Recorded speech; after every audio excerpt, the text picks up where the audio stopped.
Hi, I'm Jennifer Smith with StopDistractions.org. We're a network of families across the country who have been impacted by distracted driving.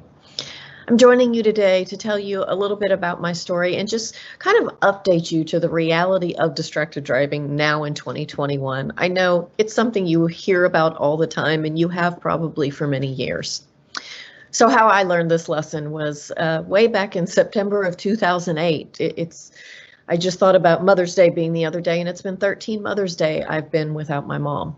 So this was my mom. Her name was Linda Doyle. She was 61 years old, lived in Oklahoma City, Oklahoma. She was that mom who always did everything. She got a phone call one day that someone had some cat food to donate to the Humane Society where she was a volunteer. She was going to go pick it up real quick and be home in time for dinner. Well, she was leaving her neighborhood, and at 4:43 p.m. that day, a man was driving, talking on his cell phone, and he ran the red light. He never saw her car, he never touched his brakes, and he T-boned her at about 45 miles per hour directly in her driver's side door. He got out of the car and said he was on the phone, he never saw her. He had only been driving less than a quarter of a mile. He had been on the phone for less than a minute. And sadly, my mom's life was gone. Now, he was also a good student. You know, he was in college, he lived at home with his mom. He volunteered at the church, he mowed the lawns of the seniors in his neighborhood. He had never had a parking ticket, never had a speeding ticket. He was doing something people do every day, and that was just simply using his phone behind the wheel. But since 2008, the phones have evolved so much. We can do so much more with them, and the way we use them and our ability to use them or not behind the wheel has also changed. You know, we hear about texting and driving, but it's so much more than texting. And sadly, a lot of people take that word literally. So we've watched videos and documentaries and everything where people say, oh, I'm not just texting, but do you have a drive cam in their car that shows them on Instagram the whole time, you know, scrolling through social media. You see people that say, I would never text and drive, blah, blah, blah, but they've got their phone up and it's mounted and they're streaming something, or they're recording themselves. You know, if you go on TikTok now, any age group, it's not just younger age groups, people are taking videos while they're driving, and it's just everyone thinks it's okay. Even state senators and state representatives, legislators have been doing this and getting caught because people just are not thinking and they're using their phones.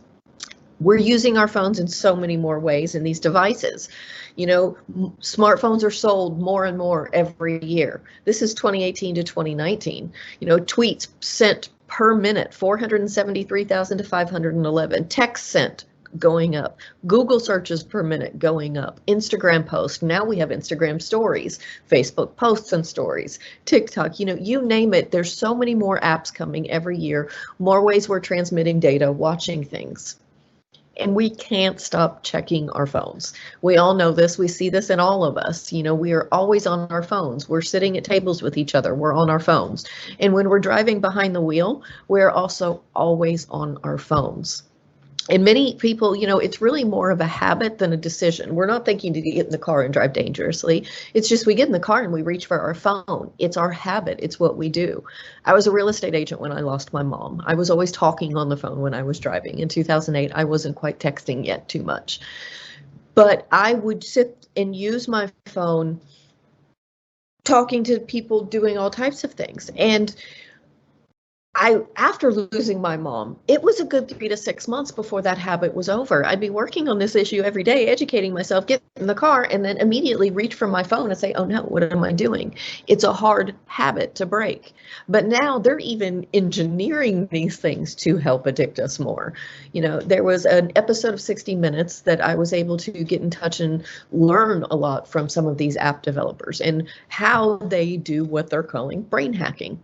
This is where they're taking neuroscience and artificial intelligence and psychology and how they're changing our dopamine cycle. They want to keep us coming back, wanting more. And it's that reward system that we're getting when we put out a post or we put something out and it gets likes and comments. It stimulates our brain and we want more of that. So the cue is the phone buzzes. You get a notification, you post something, you get more notifications. Your anticipation when you keep checking the phone is what makes you want to keep coming back. And it's the surprise of when you get all those likes. So there's algorithms built in there that will withhold your likes and comments. And so then you can get a big burst later. TikTok has an algorithm built in where they will have you go viral within your first 5 to 10 posts or something on a post to help you out. And that's because that's forming that habit. Your brain likes the way that feels, so then it keeps coming back for more, and it's creating that dopamine cycle.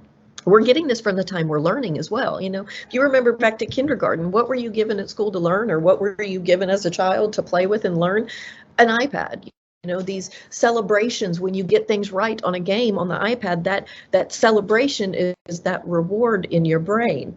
And what they're finding is our brains are also changing because of this technology and the brain system's rewards it's getting. Researchers were doing some epilepsy research, and they found a new brain rhythm they had never seen before. So they went back and were able to recreate it. And they found it was triggered by text messaging. So they have named it the texting rhythm. You know, I wonder now, is social media creating different brain rhythms, or is it still part of this texting rhythm? Now, during COVID, over 2020, everything changed, and everything went to our devices. You know, we went into quarantines, we went into lockdowns. All we had was our phones and our computers and our laptops and our iPads. We went to school, we went to work, we ordered food, we kept in touch with family. We were on social media to entertain ourselves so much more. You know, some of us tried to finish Netflix. We were all on our devices all the time, and that increased our addiction. Shortly into quarantine and starting to come out of it after a month or two. This is looking at February to March of 2020. So even just going into quarantine, there was a 38% increase of phone use behind the wheel.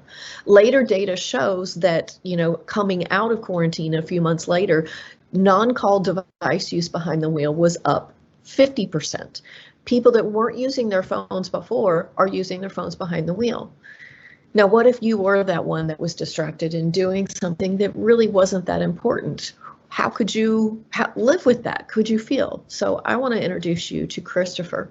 Christopher is the driver who took my mom's life.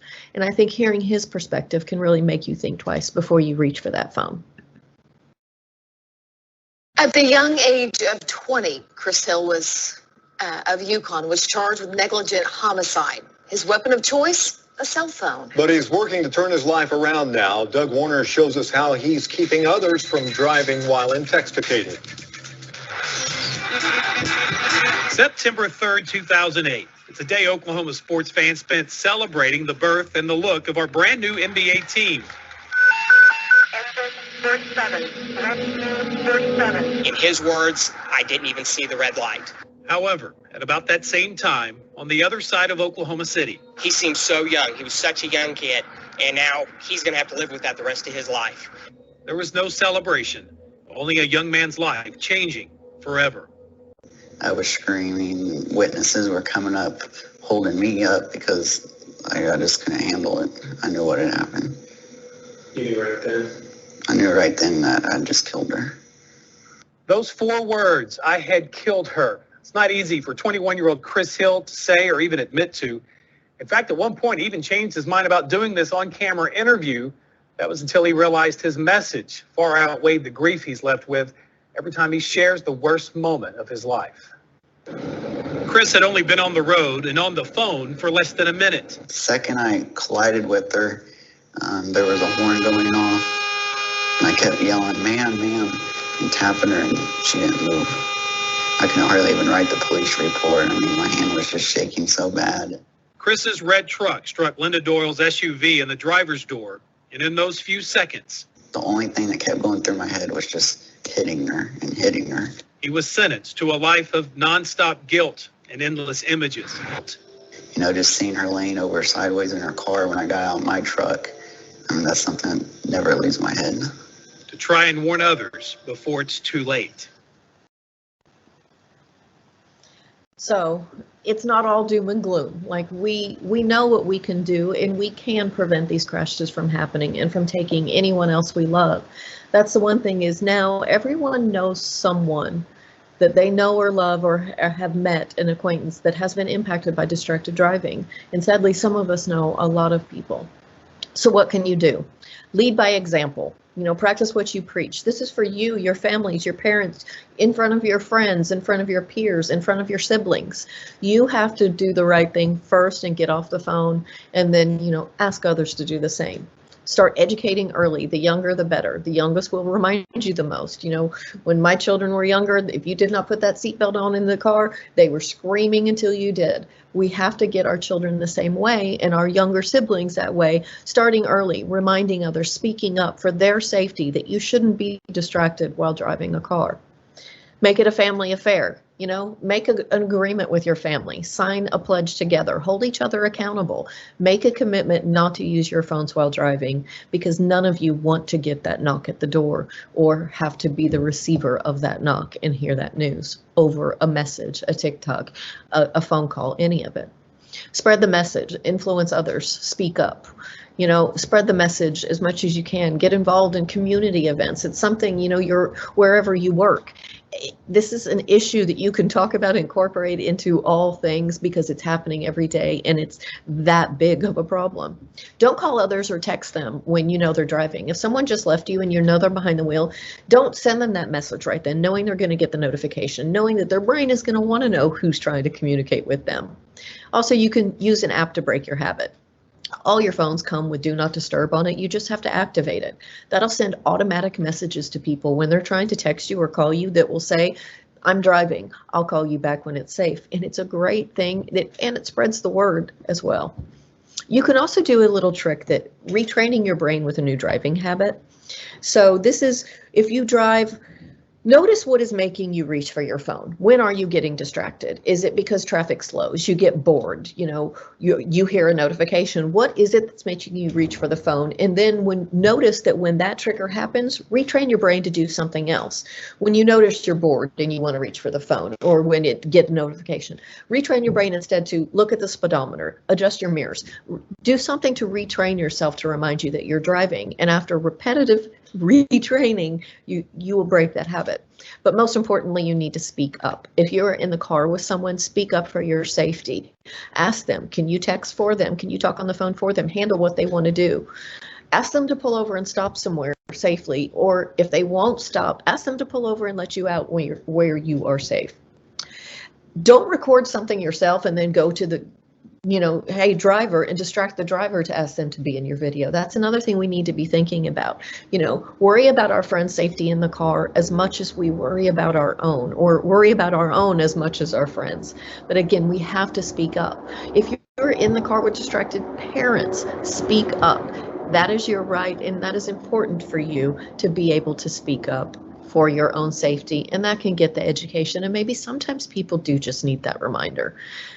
Some older AT&T research shows 57% of people are more likely to stop driving distracted if a friend or passenger brings it up. And I would think that would be a lot higher now, because we really do all know we shouldn't be doing it, but sadly it's a bad habit.